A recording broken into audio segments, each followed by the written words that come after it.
July 1st, 4 p.m. Go ahead and get started with our City Commission meeting. If I can get the roll call, please. Mayor Shirley. Here. Commissioner Blanchard. Here. Commissioner Crawford. Here. Commissioner Hardy. Here. Commissioner Householder. Here. Okay, all those that are able, if we could stand and do the Pledge of Allegiance in a moment of silence, please. I pledge allegiance to the flag of the United States of America and to the republic for which it stands, one nation under God, indivisible, with liberty and justice for all.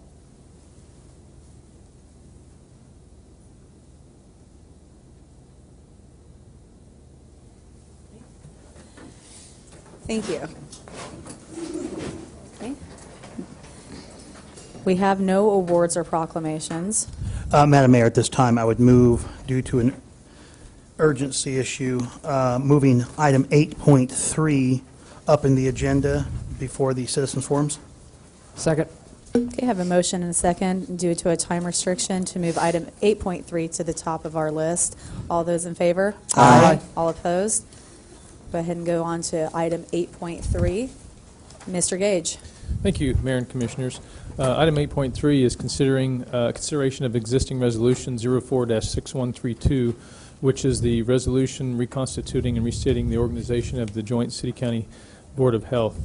And basically what we've done is we have this on your agenda so you can consider any aspects of it.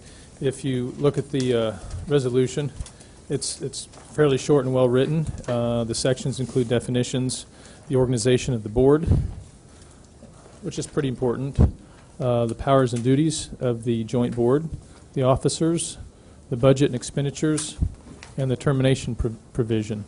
We do have a resolution that's in front of you, not knowing whether you would support or not the termination. We do have that resolution recognizing that if you look at the Section 6 termination clause, you would need to make that decision by July 1st of the year preceding the effective date. So what that means is July 1st, I should say, if you would approve termination by July 1st and by the end of the business day and have that delivered, as it says, then what that would be doing is providing notice of your desire to terminate to Saline County and to the Joint Health Board. That doesn't mean you have to terminate, but the big impact is that the board, the actual board, would immediately dissolve for the time being. But you could still reconstitute the entity if there's agreement between the city and the county between now and the end of the year, based on whatever negotiations, whatever that desire would be. So this is a notice today, but the impact of the notice is the board would be gone, which means in essence the board becomes, in this case, until the end of the year, be the city commission and the county commission, in essence. Be a little bit awkward, but the actual dissolution of the joint health department would not occur until December 31st, unless both organizations should decide that they want to continue that relationship. And a couple things to note in the resolution, I think, that are important is, first of all, what we recommend here is if you do that, I don't know if you want to, but if you do, we recommend basically a joint advisory board to be created immediately so that even if the board wouldn't have the authorities that they would have under this agreement, they would be in place, could advise in the same way that they always have been while we determine what will happen between now and the end of the year. We think it would be a mistake to disengage the folks in their impact and input on issues during that time. We provide in here that would be certainly willing to consider retaining the primary share of our responsibilities for animal control, which is a higher percentage than the health, but we think it makes sense. And we also recognize in here that since this is a tax-supported type function, that if one entity pulls out, let's say if you would choose to do that, we recognize the need to offset mill levies. So, for example, if I don't know what our $700 and some thousand equates to, a little short of 2 mills, you would have the opportunity to reduce your mill levy, the equivalent of that amount, or close to that, depending on the animal control function. And the county would have the opportunity to increase theirs that equal amount to fund the function at the same level today, if that's what they should choose to do. The county does have a statutory limit of 2 mills. That I say statutory limit only if it's protested.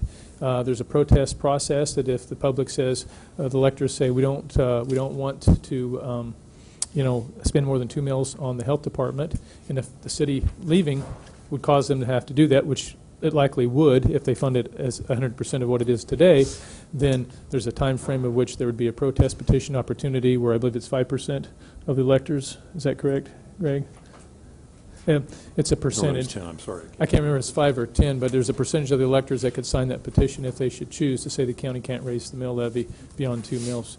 But if there's an offsetting city mill levy, it would appear to equalize the issue and probably not create an issue. So they have the ability to go beyond 2 mills. There's just a protest process that could take it to about 5% of the electorate.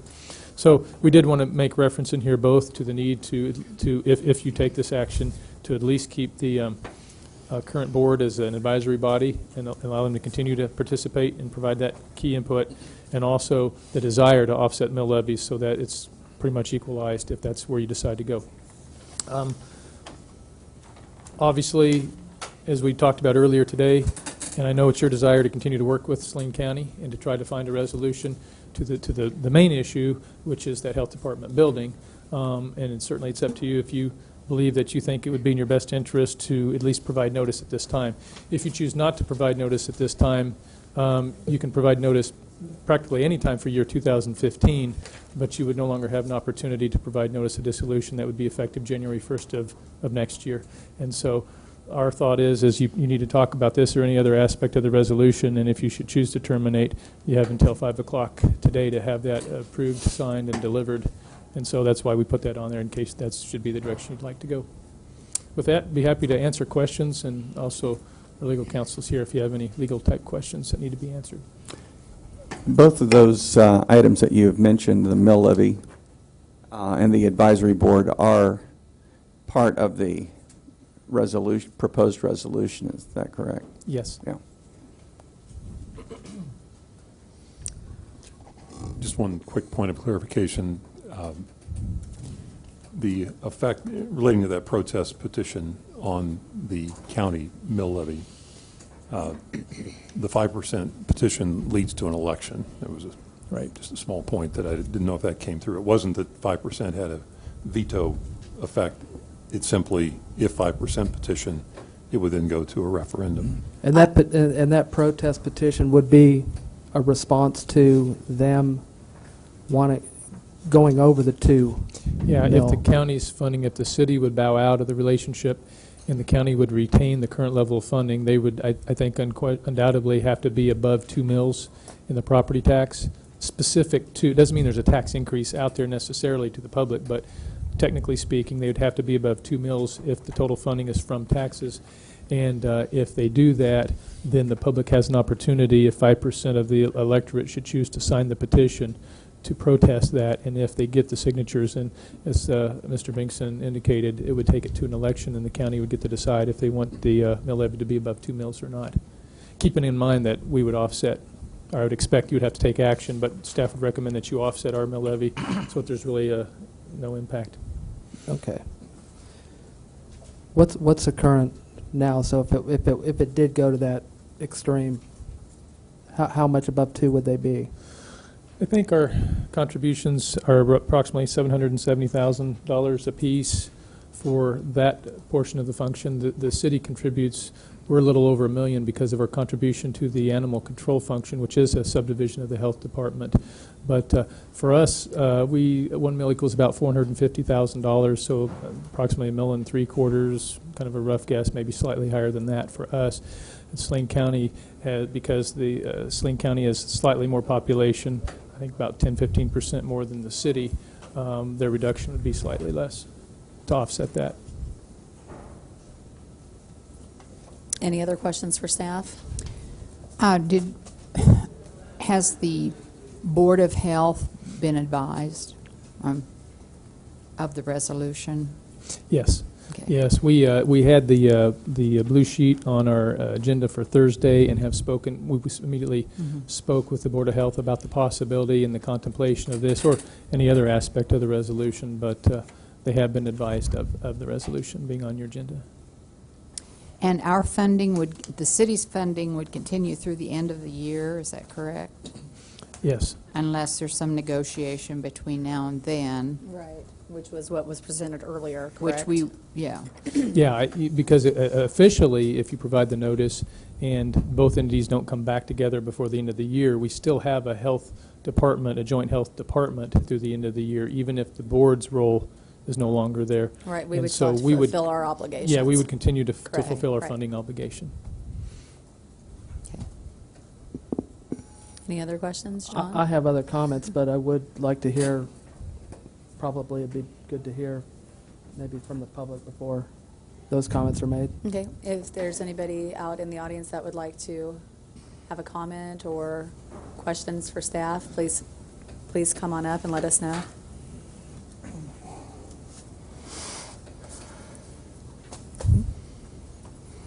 John? All right. I don't think anyone's going to I'll just make this brief, and I just kind of want to tie on kind of where I'm thinking and where I'm coming from and the decision that I'm going to make on this, and that is I see this partly not as an opportunity to end something, but to kind of take a step back. And for those of you that were here are aware of what we did at 1:30 on our proposal for the new building, I think that goes hand in hand with helping to make that happen.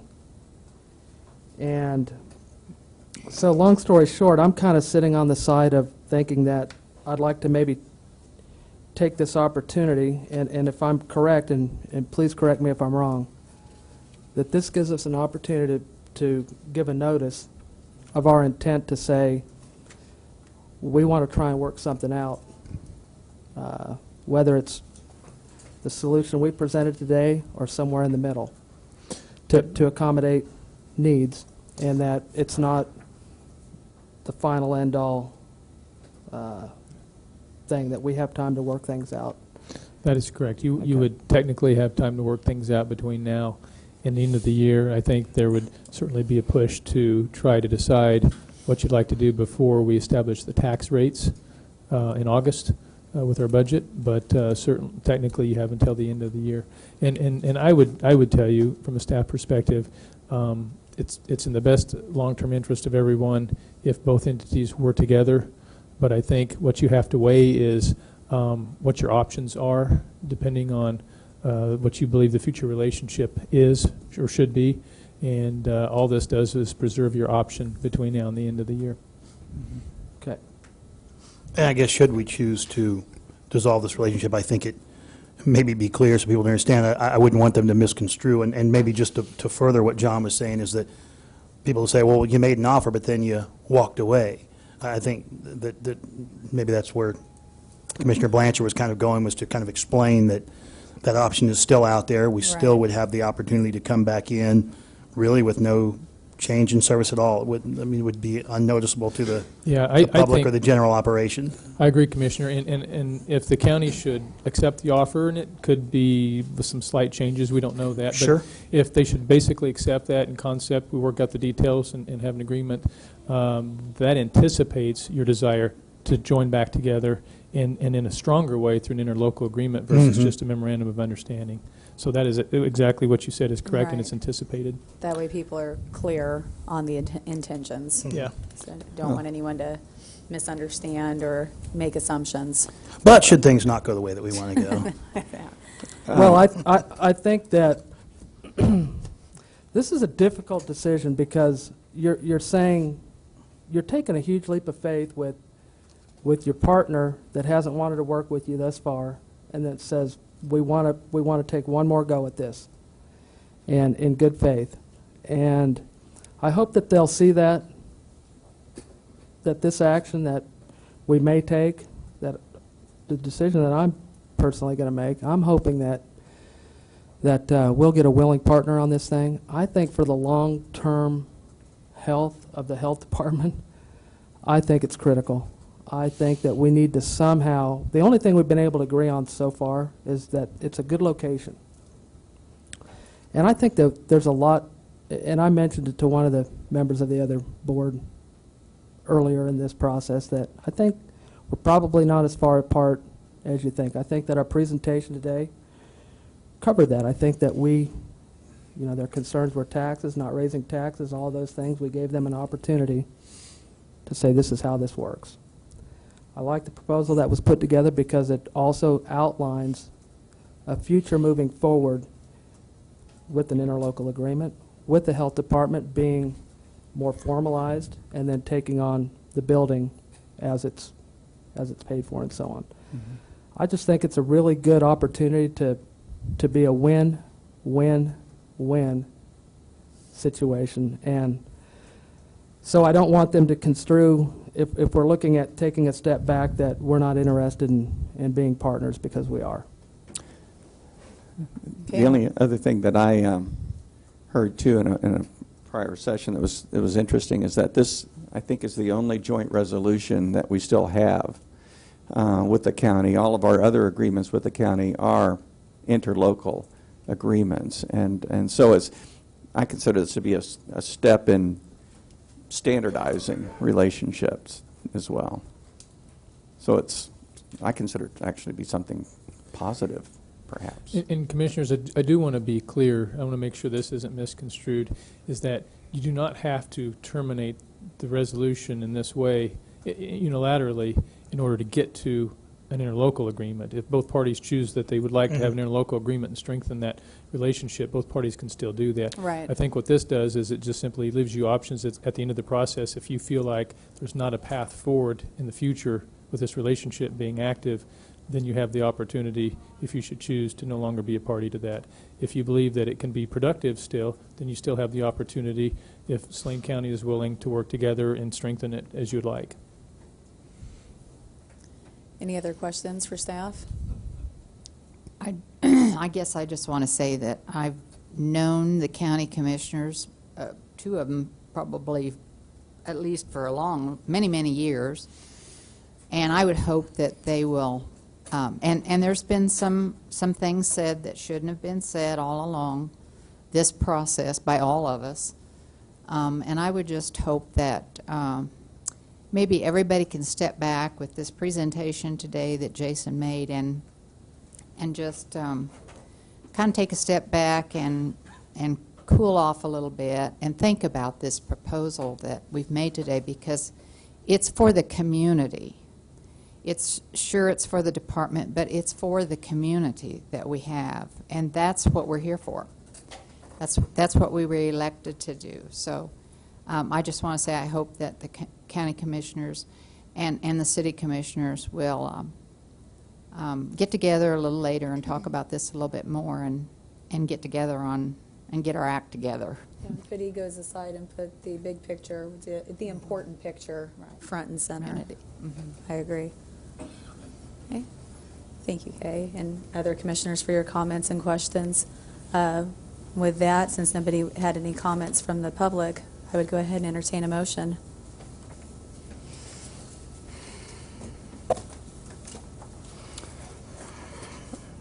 I'll move that we pass resolution number 13-7019.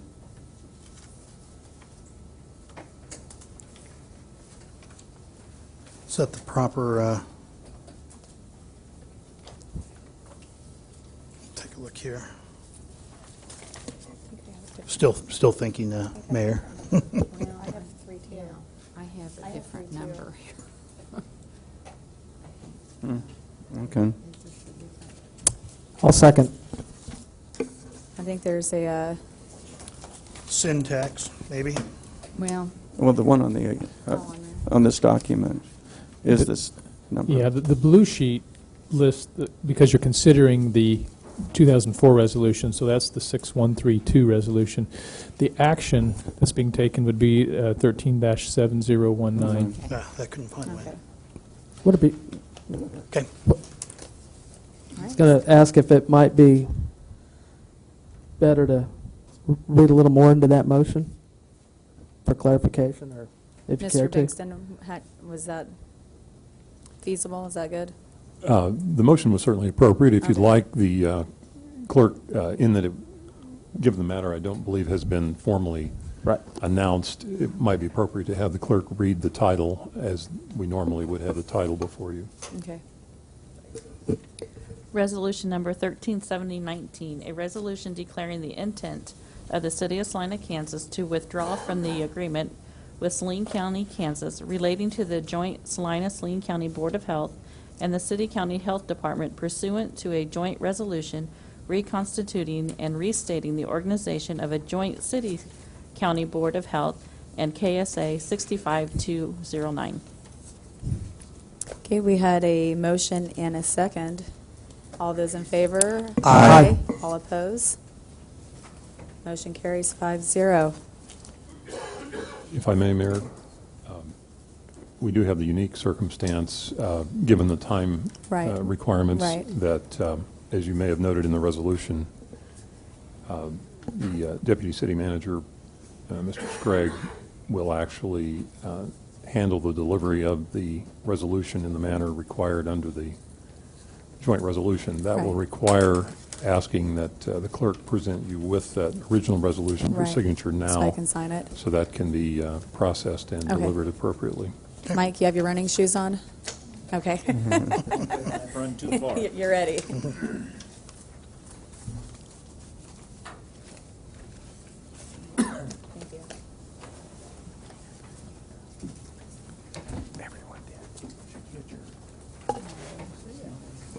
We're gonna time him now and see how fast he can get back to us. That's right. It's 4:21.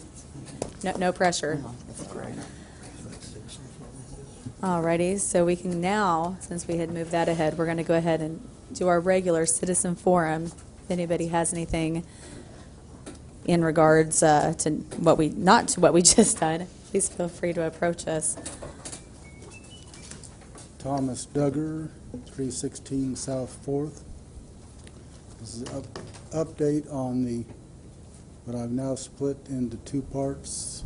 One is the expanded park in North Kansas City, not North Salina, and the Railroad Museum. Because I'm wearing the Irish, I lucked into the other depot. And the other depot is owned by Randy Meyer of Meyer Moving and Storage.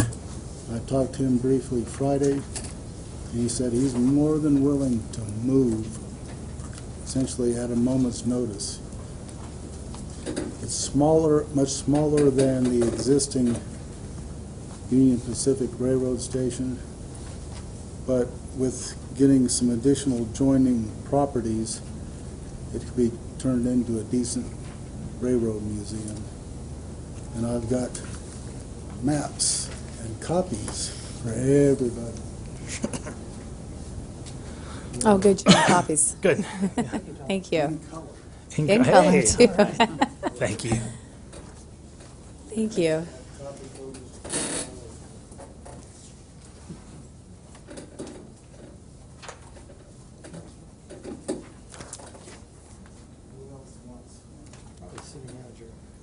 Play.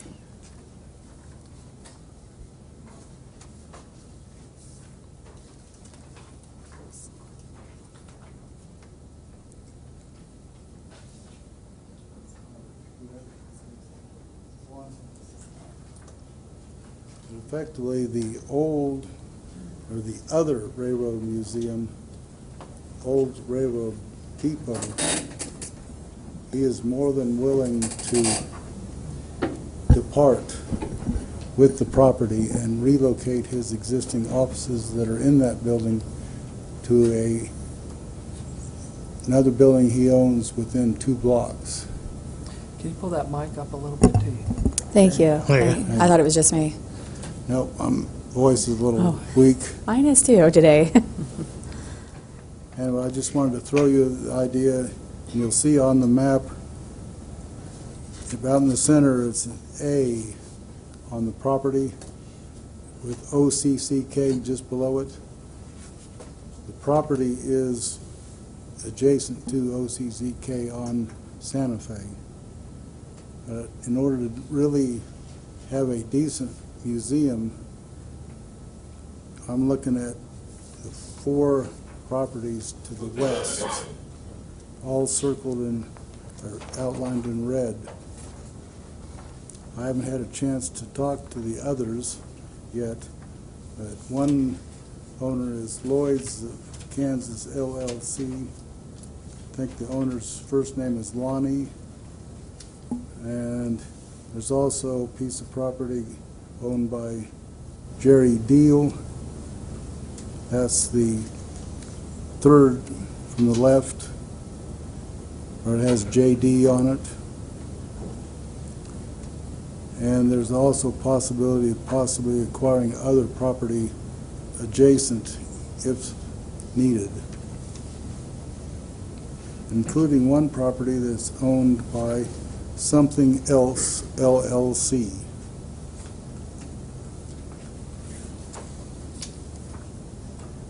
And it's my intention to continue to pursue talking to the other owners and see how receptive they are to selling or donating or whatever, so that we can combine all 4 to 5 properties to make a decent railroad museum. Since I know I've looked at all kinds of avenues to where to move Union Pacific out of their building, and everywhere I went there was roadblocks. So I backed off and said, what other choice is there? The other railroad depot.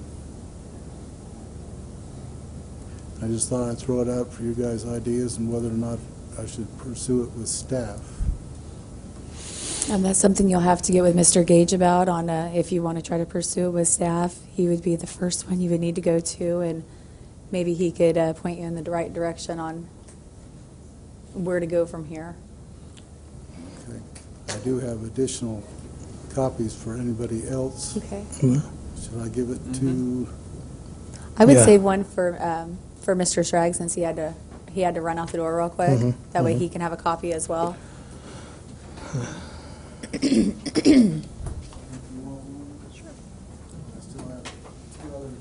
If you want to just leave them up here with Yeah. us, I'm sure if somebody's watching, they might have a question. Yeah. I know several of us are in the public quite a bit, and I'll hold on to one and let one of my other commissioners have another copy. If you have any other questions, I'm open right now to answer them. I did like your idea that you brought us before about kind of attaching to Lum Felton Park up north. That's twice that park has come up today. I know, it's a It's more than anyone's talked about that park in a year. I Essentially- had never even heard of it Yeah. until recently. I essentially decided to separate the two, since the new proposal will be of least resistant path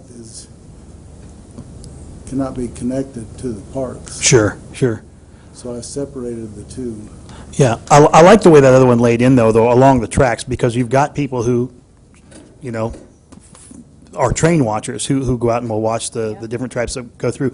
And it seemed like a natural fit to attach to Lum Felton.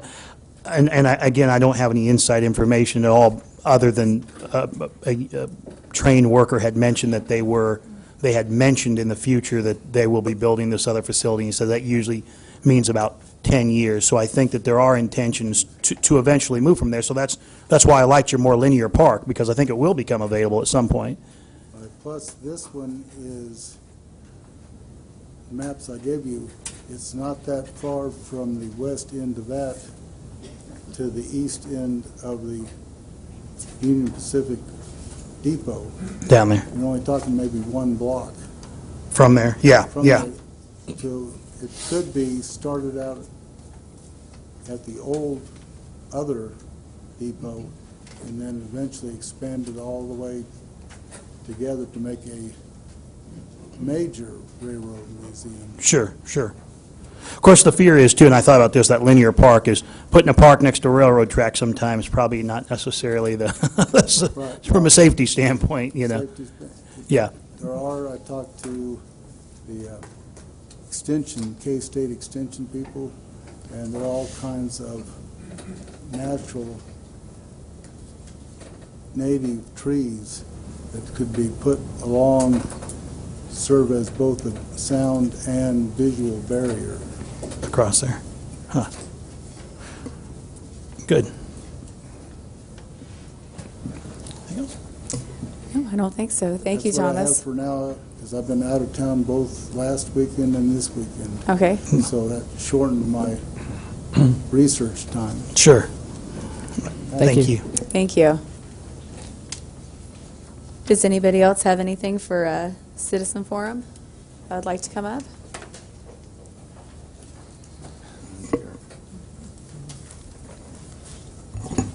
Gee, so tall. Anyway, I'm Tracy Sin, 340.5 South Connecticut. I have a Salina Journal on opinion with the Ellen Jelka is a former Salina mayor. And the problem, we have so much problem with the county commissioners more motivated by pay and prone to micromanaging everything. And the reason why is county raise are by, this is quoted by the Ellen Jelka, county raise are by law, state law, and in Saline County, our 3 county commissioners are paid a full-time salary and full-time insurance benefits for a part-time work. Pay and benefits come to more than $40,000 a year to the county commissioners. City commissioner in Salina are paid $3,600 a year, only $300 monthly, and receive no additional benefits. City government provides us municipal services within the city limits. City commissioners are generally successful members of the community motivated by a desire to serve their fellow citizen. The motivating factor for most county commissioners candidates seems to be the paychecks and the benefits. And then the other thing, for example, the sheriff and the county commissioner seems to always be at odds on funding for county law enforcement. Who is really in charge? The sheriff claims that he, as an elected official, has responsibility for law enforcement in the county. Elected county commissioners claim their authority over his budget. Everything and laws led to conflicts with so many people, cities, and county. What the county commissioner does not understand, and as you notice, they're not even here in person with this meeting right now. So it says a lot about the county commissioners, that they don't really care about the city or the county. They represent all of Salina, all the way down until to Simpson Road, right? Is that what I'm understanding? Various. Yeah, the cross line would be Simpson Road. They have forgotten where they came from, the county commissioners. They are elected city official to represent the city of Salina, and they haven't done so. And from what I've heard, that they call themselves the 3 kings in the past. Now there's only one king left, which is King Duncan. And we need to vote out that king as soon as possible, which I will be running for the county commissioners. If I get it, I'll be happy and thrilled, and I will try to legalize marijuana. And if I don't, that'd be okay. I go on with my life as usual. Thank you, City Commissioner. You're doing such a wonderful job, and the city manager, and Mr. Attorney Bingston, and Mr. Schrack. Thank you. Thank you. Thank you, Tracy. We only get 3,600? Yeah. Oh, in 8 minutes, by the way. Good job. That was quick. I did time you. I seen you come in. There were a couple of distractions along the way. Sorry. Now, could this is going to tie into medical marijuana at all? I was just wondering if this is coming through. I'm Yvonne Gibbons, Director of the Health Department, and I want to say on behalf of the past Board of Health, I guess, the Salina County Health Department and our staff, thank you for the time and effort Jason, Greg, and Mike and the city commissioners put forth to come up with a plan for the the building.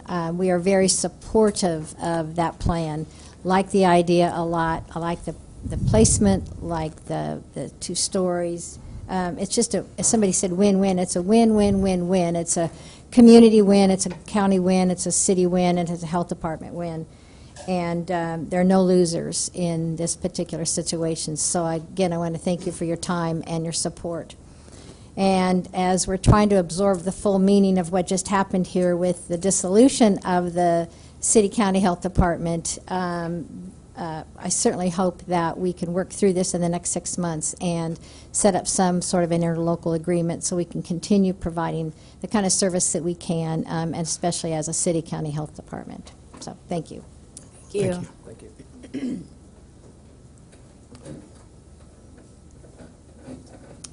Anyone else for citizen forums? Okay, we have no public hearings or items scheduled for a certain time, so we'll move on to consent agenda. Item 6.1, approve the minutes of June 20th, 2013. Item 6.2, approve the minutes of June 24th, 2013. Item 6.3, approve the minutes of June 26th, 2013.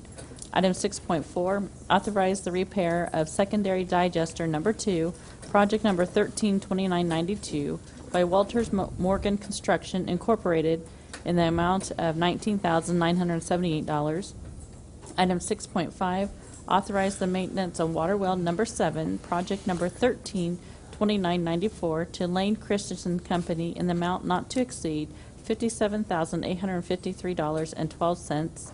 Item 6.4, approve the purchase of 72 LED light fixtures for the Bicentennial Center from Gex Pro in the amount of $116,064. Item 6.7, award of contract for the 2013 alley drainage improvements, project number 132981, to Davis Concrete Construction in a bid plus additional work amount of $35,968.68 with a 5% construction contingency of $1,798.43. Item 6.8, resolution number 1317, authorizing addendum number 1 to the bicentennial demolition and removal of ceiling tile, lights, sound cluster, and specific bracing and change order number 1 with the Law Company Incorporated. Item 6.9, authorize the submittal of the 2013 Emergency Solutions Grant application. That was a mouthful. Is there anything a commissioner would like to strike from the consent agenda or correct or anything? I have a question about the minutes. Okay. Is there a history of the presiding officer signing the minutes? I was wondering about that because the presiding officer was Aaron for a couple of the meetings and where you could not attend, but it has place for your signature at the bottom. So I was thinking, well, I don't know if you want to be signing for something. Taking my signature to eBay, is that trying to make money on me? Commissioner Hardy, typically it's the presiding officer that's overseeing the minutes or the meeting that the minutes are approved. Okay. Okay. So last week, Aaron would have signed the minutes for the previous week. All right. Madam Mayor, I ask that item 6.8 be moved to the full agenda. I'm sorry, which one? Can you repeat that? 6.8.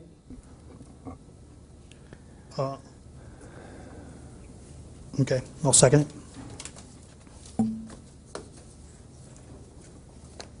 Okay, I have a motion and a second to move item point Mayor. 6.8. Oh, Excuse me, Mayor, if I may.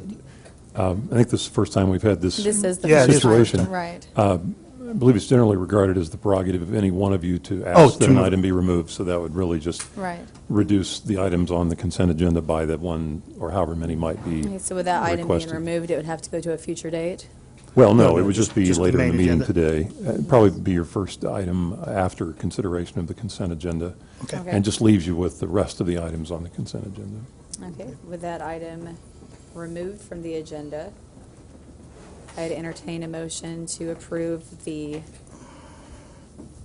consent agenda with the exception of item 6.8. Madam Mayor, I'd move that we accept the consent agenda as modified. Second. Have a motion and a second for a modified agenda. All in favor? Aye. All opposed? Motion passes 5-0. We have no development business. We can go ahead and move on to administration. Would this fall into that 6.8, or would that, probably we could throw it there? It's up to your, what your pleasure is, but as Maybe address it Mr. now. Bengtson mentioned, yeah, I think Okay. typically if you pull something off, it's good to go ahead and hit it right after, unless there's a reason you wouldn't want to. Yeah. So we can go on to 6.8, I guess. yeah. Okay, so I can go ahead and go on to 6.8, and that would be Dion. There he goes. Glad you were here right this second. Hiding out behind that pole. I I wouldn't have pulled it if he wasn't here. Thank you, Mayor and Commissioners. I'll give you some background on basically the change order we're looking at right here is to the very first project, there were 4 or 5 major pieces in the first line of work, which was ceiling tile removal, sound cluster removal, designated arena lighting, X-braces, and then a backstage curtain system. Basically, the major components that we're changing for this are 3 items. The time with which we were originally going to do this was supposed to be completed by July 3rd. We pushed the pause button, if you will, while we were gathering more information when we got the bid package back for what we called Project B. Project B was a steel reinforcing piece. As such, when we moved forward, it was us that pushed the pause button, so we thought we should give them the time that they were allotted under the original contract. Hence, we've asked for 1 more week for them to complete the work. Still falls within the time frame, but before we did that, we wanted to make sure that we still wanted them to do that based upon the window that we had left for the other work. There were no qualified bidders that came in for Project B, which is the steel reinforcing work, and again, that's what prompted us to delay the start of this one. We didn't want to start if we couldn't get the other components done. 2 other pieces that would be important or of note would be, we originally called for 24 of the X-braces to be removed, and now we're only removing 20 of those. So they're going to remove 20 of the 24 based upon location and the other sequencing. It was determined it wasn't best to do it right now. We should do it when we're going to actually do the steel reinforced work, which would be presumably potentially next year. The last piece of that is the lights. The lights were originally coming out as well as part of the project because everything would have to be removed for the steel plating to be put on. At this case, we didn't see the reason to go ahead and remove those lights because we'd have to bring in temporary lights for the work that was going to be done anyway. Now we would sequence the light removal as part of when the new lights go in. We would take the old lights down and have that sequenced together. So that was the pieces with it. There's a credit of about $4,100, $4,100 and change, $4,181, which will credit back to us for those items not occurring this go around. I'd entertain questions. Yeah, one question on the temporary lighting. Is that something that now we got the 4,000 savings from taking those items out? They're going to go back in, so they're probably at that point equal out. We think so. I mean, Okay. I can't definitively tell you that it would be dollar for dollar exactly, but we believe from a sequencing standpoint it made the most sense because when you're talking about bringing in the portable lighting, the different stuff to light it all up, you've got the added expense and cost of having those in there while you were doing it too. So would you anticipate then that not having to have the temporary lighting, are we saving something there by kind of eliminating a step of temporary lighting in that step, or? Well, we do believe it's helpful from the standpoint that we won't have temporary and we can use the actual lights that are there because those are probably going to because of their location, be better suited for the work that was going to occur. When you get temporary and you get things on the floor and other places like that, it was going to probably make the project a bit more difficult. But had we had that Project B or the steel rigging project going, we definitely would have had to bring them down just out of necessity to complete that one. And this contract that we have with the law company, was that the company that was a single source contract, or was that competitively bid? That was competitively That bid. was. Okay. Yeah, I didn't pull this out because I objected to the affirmative action on this, but primarily because, as you all know, that the ongoing projects with the Bicentennial Center took place in a study session. And then at that time it was said as they start to roll out, we'll get more information on this. So I just, and I don't know if it's the LED lights that we did approve as part of that. I will say that they're reading through there's a lot of positive stuff in there. But I think there's some good information that we can get out to the public about all the good things that are going on with this project. And then also for at least Commissioner Hardy and myself, we weren't really an active part of that process, so the more we can learn and be a part of this and help to kind of get the right word out to the community about the improvements that are taking place versus kind of catching up to the rumor mills, the more the better. When we can speak directly to the voters in this format, I think it helps to clear that light. So I applaud you for what's going on. Is there anything that you want to add about sort of what the implications of this? I mean, I think it's part of, you don't want to have things taken halfway apart so you can't have events come in. The majority of it was probably, to give you a little bit, was just sequence driven. Based on how we had laid everything out to begin with, the process required certain pieces. As that process changed because of the steel rigging and us not securing the qualified bidder, and part of that was just a time frame. The window was just not quite big enough for the folks that we had coming in to bid it, and we had a very specific window that we needed met. When it was determined that that couldn't be met, then that prompted changes throughout the rest of the project just from a sequencing standpoint. And we're trying to maximize the revenue potential for the facility as well, because we have slower times, and if we can utilize those times to go in and get the work done, get the work completed, we best serve the facility long-term financially as well, where we're not hurting or impacting events that are already there or events that may be scheduled there. Mm-hmm. And those lights and the new sound system are going to make a great impact. We're certainly hopeful of that, yes. Yeah.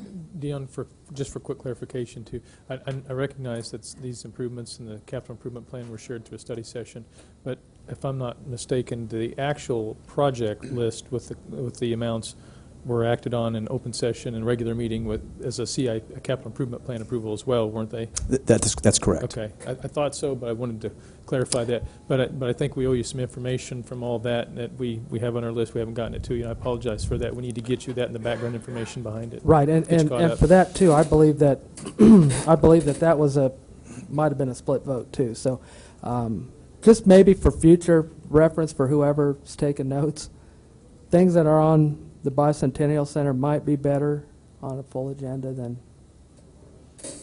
on a consent agenda, just from my perspective only. Sure. Just transparency and just to kind of.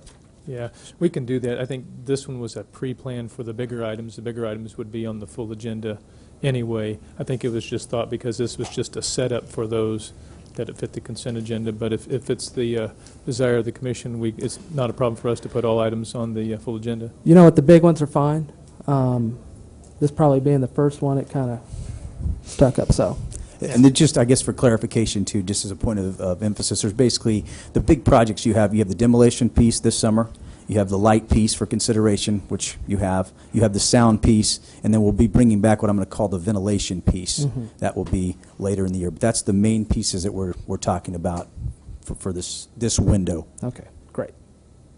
I think what we will do with those anticipated, I'll ask them to put together a report that, for those that have seen that before, it gives you kind of a reminder of the project, the amount, the timing, the impact, what it's really trying to do, and it'll help you when you get those coming up. So hopefully it'll help you with those decisions. All right, thanks.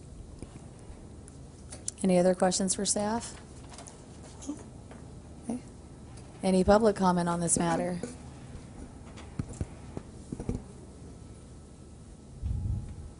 Ladies and gentlemen, I'm Lonnie Wallace over at 1320 Wilbury. I think the Buy Center is basically a waste of taxpayers' money. Right now there's like 13 tour buses with bands that's basically coming from either from Chicago or Kansas City to Denver or from Oklahoma City to Lincoln, Nebraska. The Buy Center hasn't proved anything for the city to bring in events. I'm a very big music supporter for the area.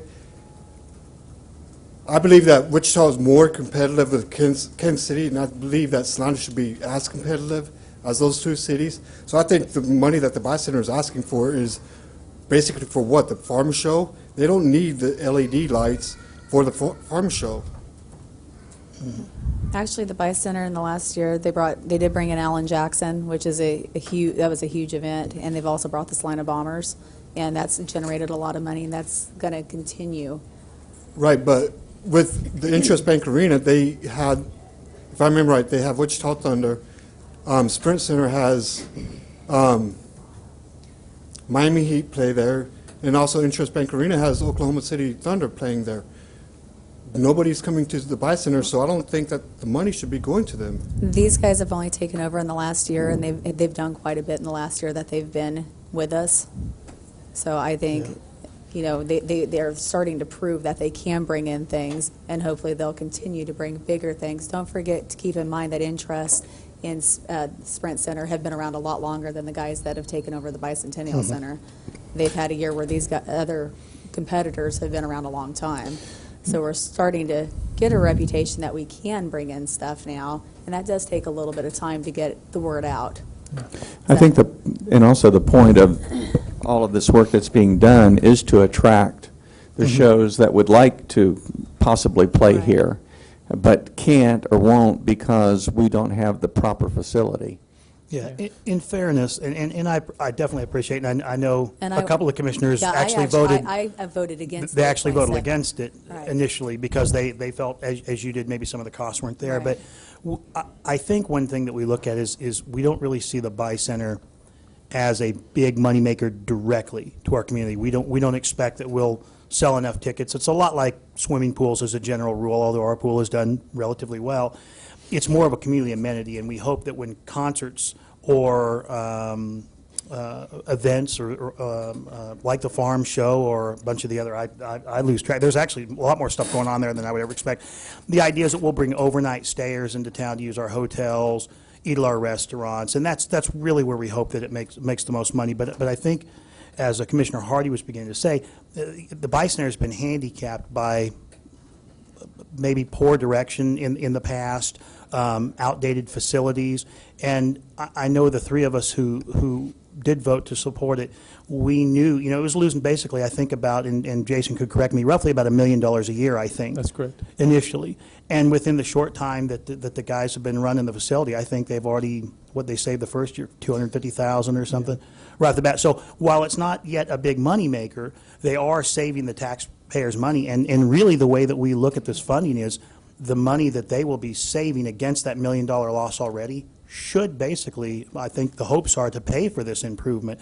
So the fact that they're maybe more skilled at running venues than we are, or that management that we've had in the past has been, the concept is that their savings will actually pay for this improvement, thereby improving a building that we've basically done nothing to since 1978, whenever it was built, and bring in some more events to town to bring more people. I mean, I don't even think they had the ability to run credit cards over there initially, did they? In the bathrooms, there was always a line. So if you had people that were at a concert and they wanted to go to the restroom, for instance, they'd be waiting in line. So then they wouldn't use the concession stand, and so we were losing dollars. And the Unless guys, you're a tiger, you can get in the bathroom then. which tigers don't have to wait, but we they get right in. Chris hangs his head back there, but I mean, the guys have really shown us what a great job having a proper management team. And I would only ask, and I understand your standpoint, and nobody's more concerned about taxes than probably the 5 people up here.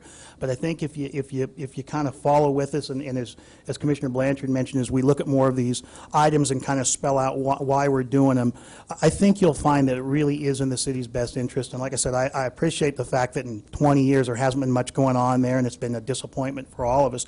But I think as you watch these guys work, you'll see a lot more events happening with the new ability to hold more loads up in the ceiling. I think we'll be able to bring more of the kind of events that Salinans want to see. So while I appreciate, like I said, your concern for the tax dollars, I would just ask that you follow it closely and really see what they're doing. I think you'll really be impressed. I really do. Okay, then can we ask the Buy Center to bring something promising in?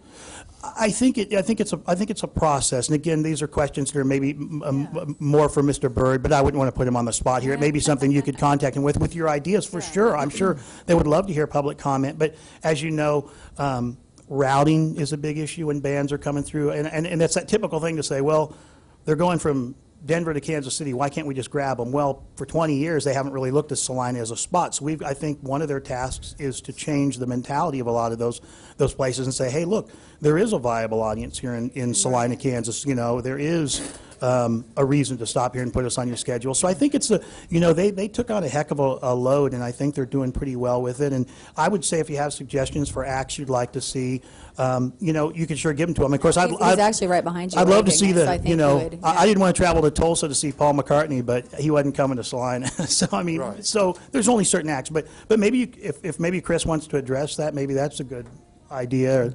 I didn't want to. I wouldn't want to call you on the spot, but if you feel comfortable, Chris is always ready. Sure, sure, and he's the guy. And Little bit of marketing here. yeah, Well, I think it's more of looking at the regions as a whole. You have Wichita, you have Kansas City, you have all these other facilities and places for these touring places to go.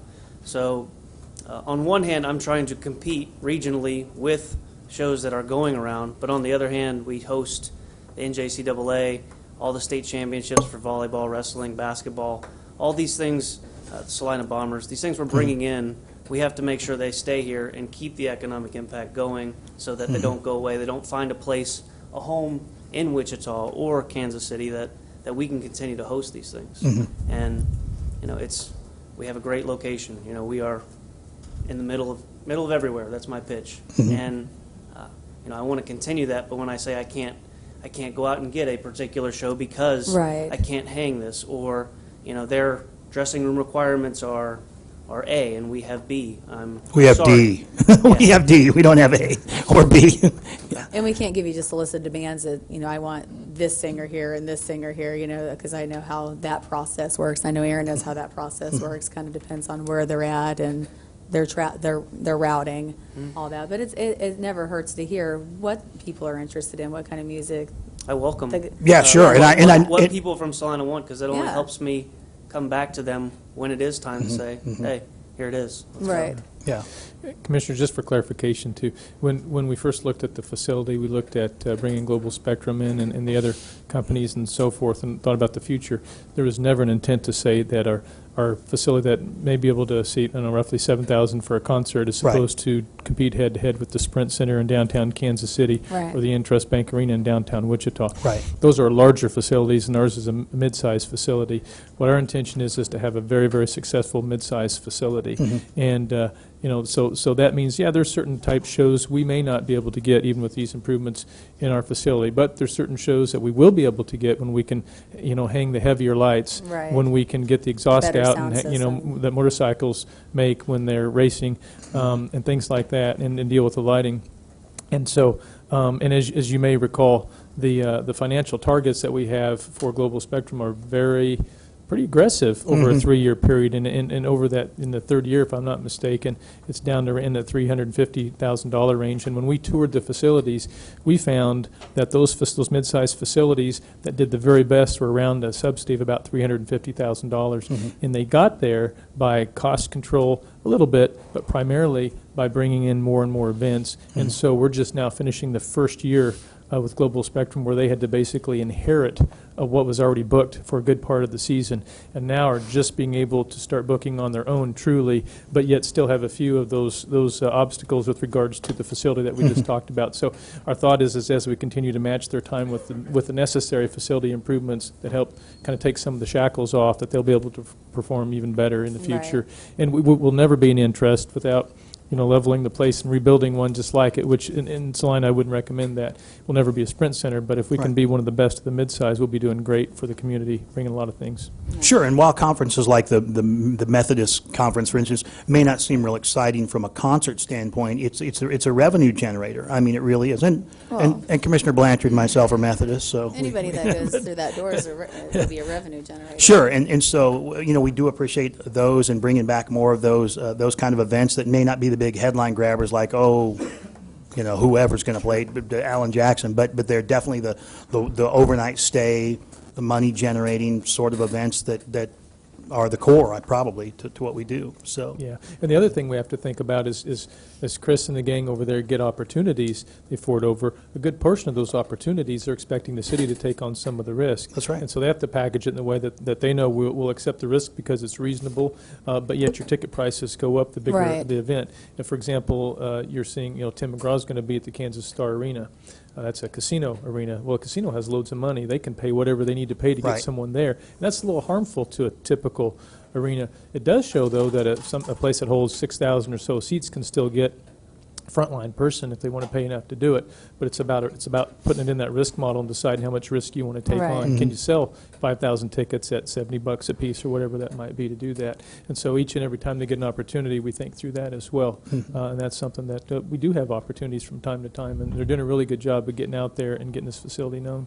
Yeah, I couldn't be happier with the reporting and the amount of work that went into the precise improvements that I didn't see anything as really over the top when I looked at this 8.7 million or roughly 8.9, I think. Would we end up somewhere around there?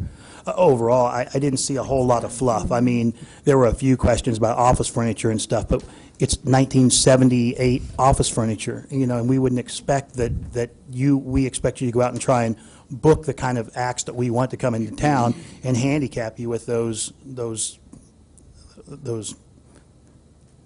negative side effects. So again, looked like most of what you guys presented to us, I think, was well thought out, and I think the building needed. Commissioner Blanchard constantly talks about life cycle of buildings, and we basically hadn't done anything to it in 35 years. So it's amazing it's still standing. Yeah, I think just one good stat before I sit down is, we're finding that 60-70% of our business is regional. Yeah. Right, So right. meetings, state championships, all these things are out-of-towners. So Yeah. that may be another reason why locals don't see it in the newspaper and don't hear Sure. about it and don't attend these events. Right. So it's And if you're taking requests, if you can get the Deftones here, that would be awesome. That's just I don't even know throwing who my those ideas. people Just throw that. While we have, I You don't need know a their pen tour for that? schedule Here, right now, here's but this. next summer, just. and while we have Chris at the podium, I was going to throw out a comment too. We have a great facility downtown with a Stiefel Theater, but is limited in seating to about 1,200 people. And so, coming from the other direction, the Buy Center gives us an opportunity to have access to more shows that can seat 3,500 or however many people, Yeah. 4,500, and so that. Yeah. It caters to Or different both crowds, crowds. but it gives Salina more options, and I think that's always good for the city is to have options. Oh, sure. Helps pricing. Yeah, well, I mean, that was, as you know, I'm on the Stiefel board, and one of the first meetings I went to there, they were questioning, well, 80% of our business is coming from out of town. How do we get more people in there? And me and one of the other board members said, who cares? We would just have the seats filled. We don't care. All the better if they're coming from out of town. We want them. So it's not just Salina people. Like you said, it's the regional polls that we really like, because those are the ones eating out, staying out, and doing that. So yeah, continue what you're doing. And any shows you can tell us about? I know you got a lot of construction going on over there, so maybe we better wait till that's Well, done. there's So- Sesame Street coming up. so- that's coming up? Oh, I can tell you that the Kansas State Square Dance Convention had a lot of people there. They I think always do. probably 500-600 people, yeah. and I don't think any of them ended up in the jail. So, pretty good crowd to have in town. Good never crowd. know. Now, they did ask Commissioner Blanchard to an after party, Yeah, I was invited. and he to that didn't party. intend. I wanted to know how that went. Yeah. I welcomed them last year, and they didn't ask me to an after party. Well, You're just not hip Hey, enough, I guess. closed the place down. That's why. there you go. You got to stay till the end at 8:30. There you go.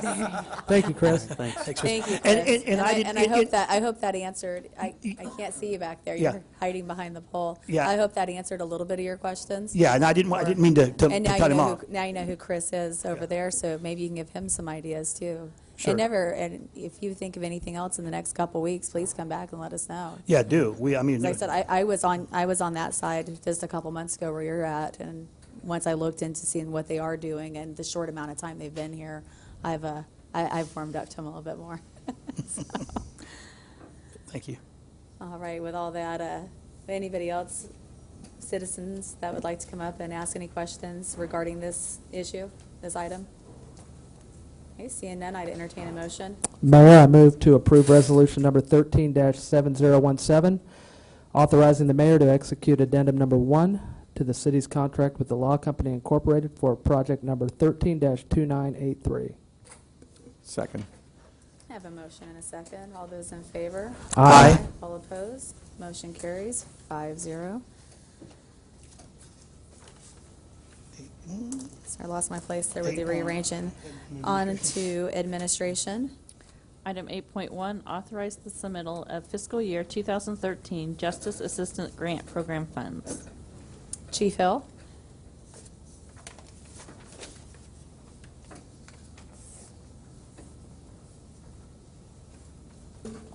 Good afternoon. The item before you is a grant application, Justice Assistance Grant application, and you've approved a number of them before in the past. This is a Department of Justice, Bureau of Justice Assistance Grant designed to help communities fund criminal justice programs and anti-crime initiatives. It is doesn't require any matching funds, and it is a program that's based on your population and Part 1 violent crime. Every year, our number goes down, and in a perfect world, we'd receive 0, and I'd be very happy because we wouldn't have any violent crime. We know that's not going to occur, though. We have been certified as a disparate jurisdiction because Salina County has neither the population base or the violent crime rate to merit a direct award. And so in the past, we've worked out a formula with the sheriff to share 15% of the grant, and he could use those monies to for whatever process he and the county commission deem appropriate.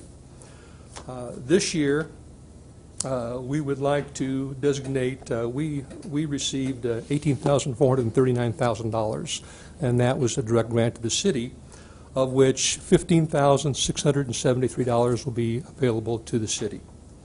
And we would propose submitting the grant and designating equipment acquisition, Axon Flex, body worn, officer point of view, video camera kits as the equipment acquisition. We have tested these last year, generation number 1. We're on generation number 2 right now. It would be a sole source purchase through Taser International. And we had great luck with generation 1. We currently have a generation 2 in service right now with Officer Chuck Yoon. And there's many benefits into providing officers with these camera kits. It's direct body worn, and basically it's point of view. Whatever the officer sees, whatever the officer hears, is recorded in full living color. Some of the benefits that we've seen in agencies across the nation that are adopting this technology, and it is cutting-edge technology, is it improves the demeanors of all parties to the encounter. The citizen being contacted, the officer, because everything that is said and everything that happens is on video. It protects the citizen, protects the officer, and protects the city. Every year, law enforcement spends approximately $2 billion nationwide in settling lawsuits and claims. So here you have a record, an audio-video record of what occurred. Agencies deploying personal observation video report dramatic decreases in complaints and lawsuits. When you have point of view video, testimony is interesting, video is compelling. It reduces false complaints and lawsuits. And when we deployed this in our initial test and evaluation, we got a real quick look at that. We arrested a woman that claimed that she was brutalized, that she was mistreated by the officers, she was knocked down, she was mistreated by the paramedics. We had audio-video based upon the Axon system. When we looked at the video, the officers and the paramedics were extremely professional in their contact with her.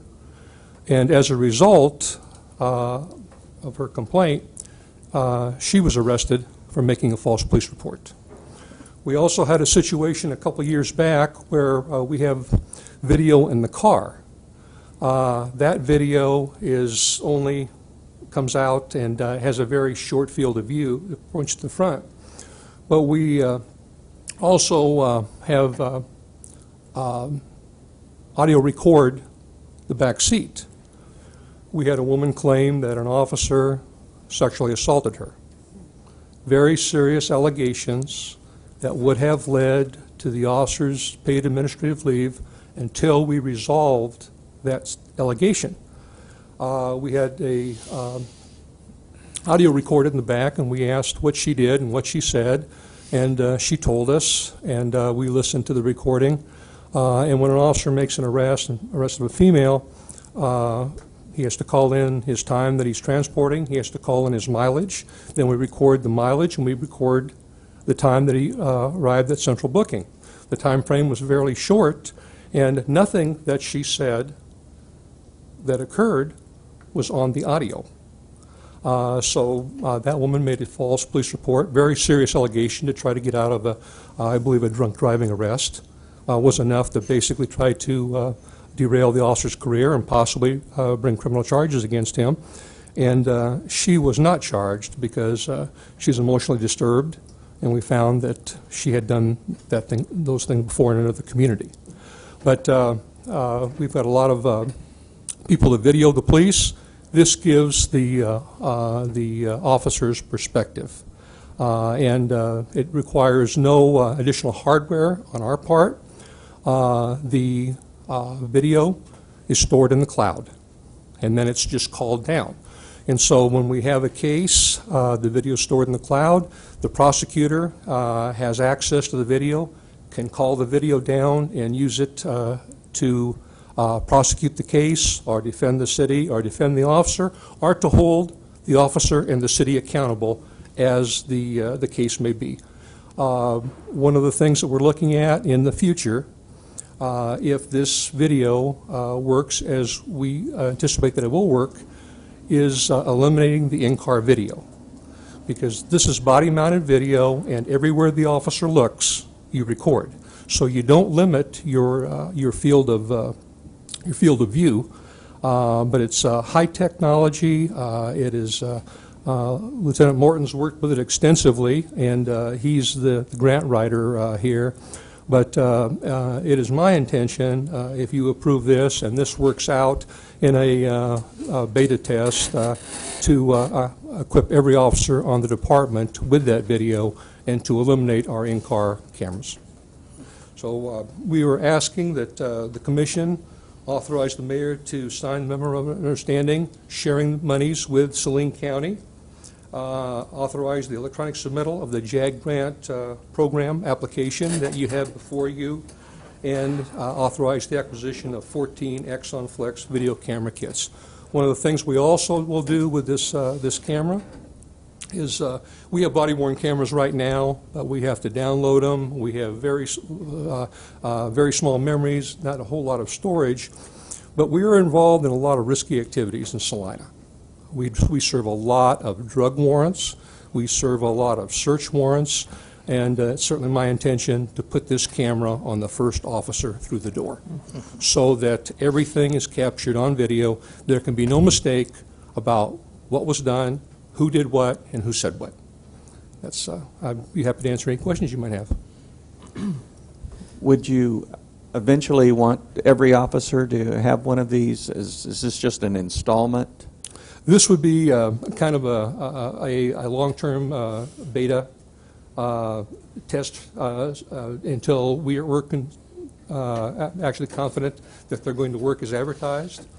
It's been my experience with technology that salespeople overpromise and underdeliver. And so, and I've seen it happen too many times. I've went through it too many times. So this is a good way for us to get into it, to really do some long-term testing to work out the bugs. And then if we do, in fact, have believe that this is the way to go, we have forfeited drug money that we could use to acquire this system and equip every officer. So this is not going to, involves federal money. It is actually no local taxpayer dollars. And the acquisition, if this works out as we anticipate that it will, we'd certainly come back before you and ask you to fund that with money in our federal drug seizure forfeiture fund.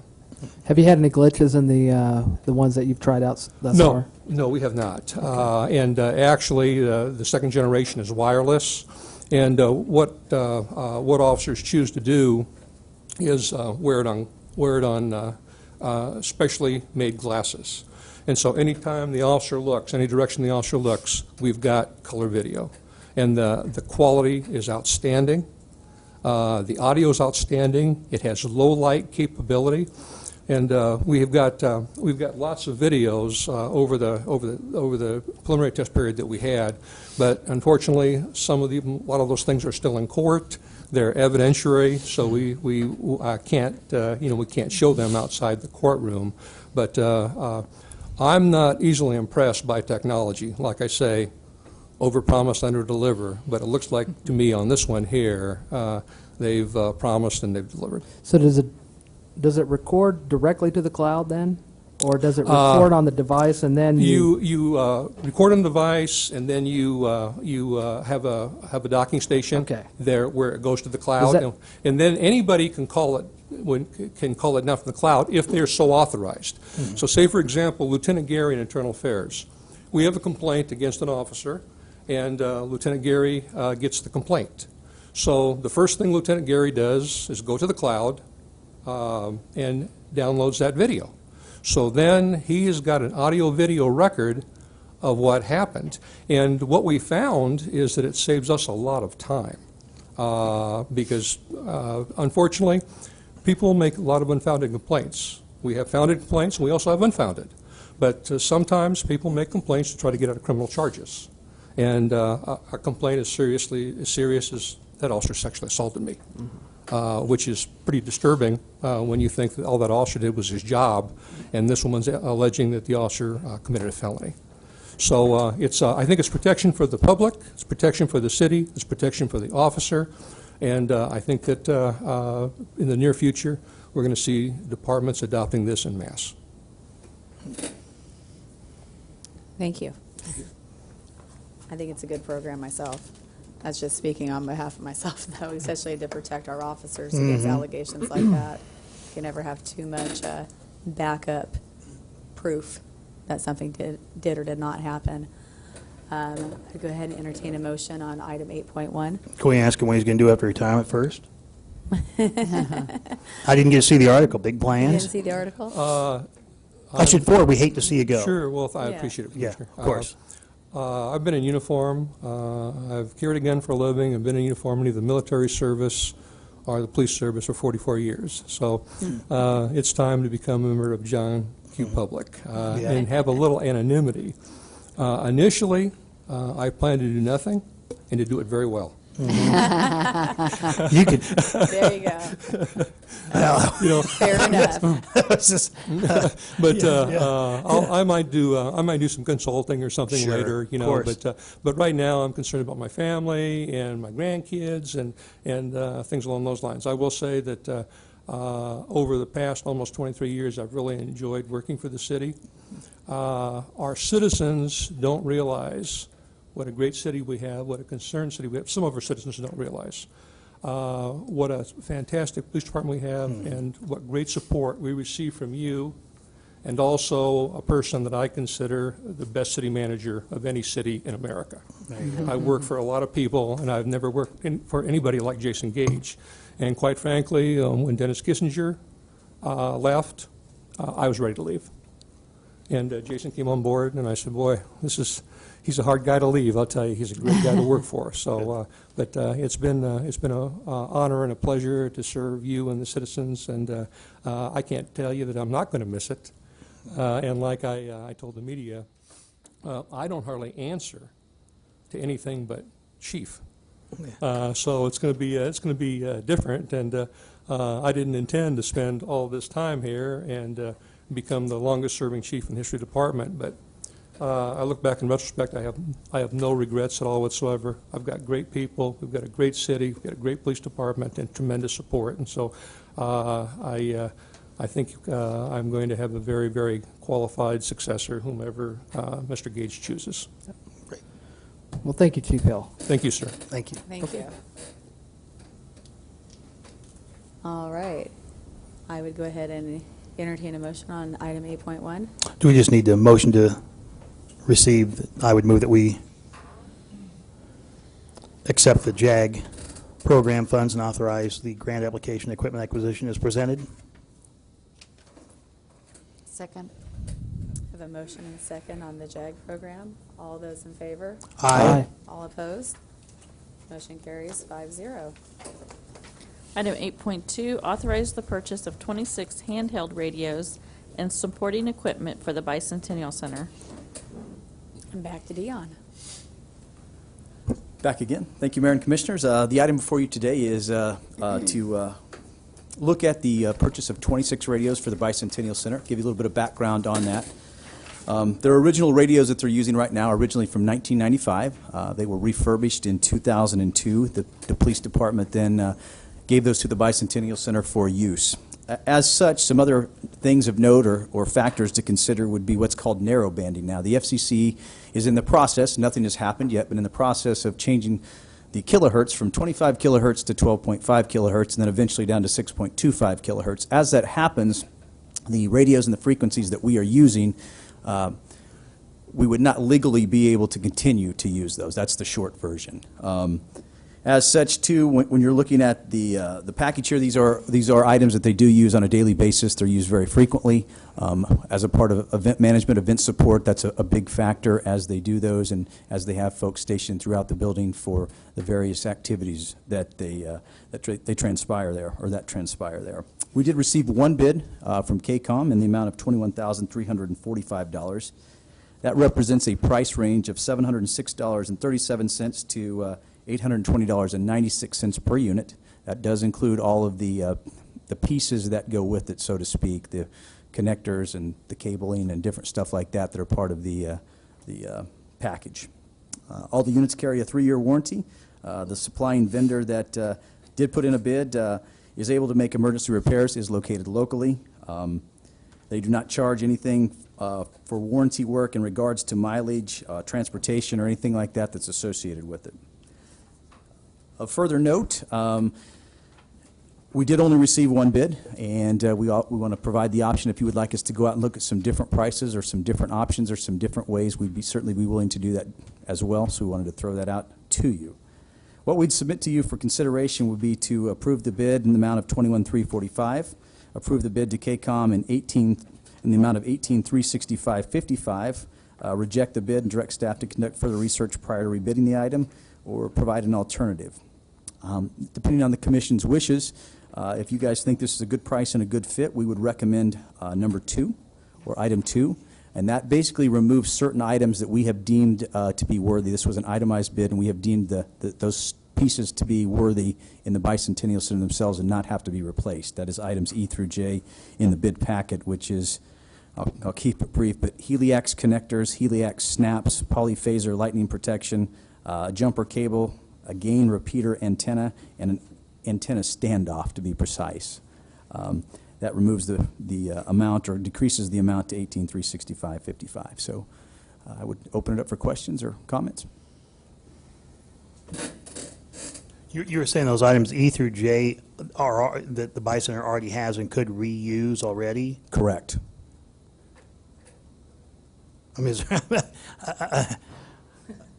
I don't mean to sound, I'm not trying to be flippant, but I mean, if we don't need them, why? The original thought was when we went through this that we were going to replace everything. As we got through this and the pricing came in and we were looking at it, we went back and studied this again. We had 90 days basically to look at this bid, and it was still good. So we wanted to go back and in talking with staff and Jason, trying to find ways where, hey, how can we be more economical? How can we make this fit a little bit better? So we went back through and tried to identify pieces off of that itemized bid where we could potentially save some money and utilize some existing infrastructure that was in place. And will it be of the quality and the needed, I mean, you feel like it's adequate? We do, and we've had some internal discussions. We do believe it would fit and would meet the needs for the foreseeable future. The one good thing, too, that I didn't mention about them, if the commission so chose to get them, these radios would be on the same system that we have all of our other city radios on, so they could be reprogrammed, retasked to use for special events, emergencies, different things like that, or if the Bicentennial Center, if we ever did change management companies, the radios would still be able to be used within our existing system that we have in place. So again, just so we're clear, E through J, perfectly fine using the old antennas, old parts, the helix, whatever the heck. Yeah, that sounded important. Yeah, yeah. I wished I were that They smart, made that but I up. read that. Yeah, yeah. But no, to answer the question, yes. So that's more of a compatibility. Your bid, if there had been other bids, maybe some of them might not have been compatible with some of these, or? That was one of the considerations. We also, looked at some different units, if you will, and just the concern was the longevity of them, the life cycle of them, to be able, the watts per channel was a factor in being able to get the correct ranging within the system. So we, considered several factors there, but we also want to present options to you. We have ability to give some different ways to go if you'd like. And these new radios are compatible with all the other That is handheld correct. radios with the city. And they would give us the flexibility as they went to that narrow banding, as they call it, to meet the narrow banding requirements. So they would be good into the foreseeable future. We don't know when that officially will be, but the FCC has put out some information on that. Commissioners, the narrow banding aspect is the key curveball of the whole thing, because from a technical perspective, the band's out there. Practically, physically, you can use it, but would be illegal to use it. So when they say you can't use the bandwidth that we're in right now, you have to go to the narrow banding. It causes you to have to switch your equipment over and get something different. And so it doesn't matter whether it's a radio that our general services folks use, or a radio that our PD uses, or fire, or this, you still have to switch over. So it kind of compels you to do that. Any other questions for staff? Thank you. Since we have no other questions, I'd go ahead and entertain a motion on. public? Oh, I'm sorry. Any comments from the public? You never know. I know. All right, I'd go ahead and entertain a motion on item 8.2.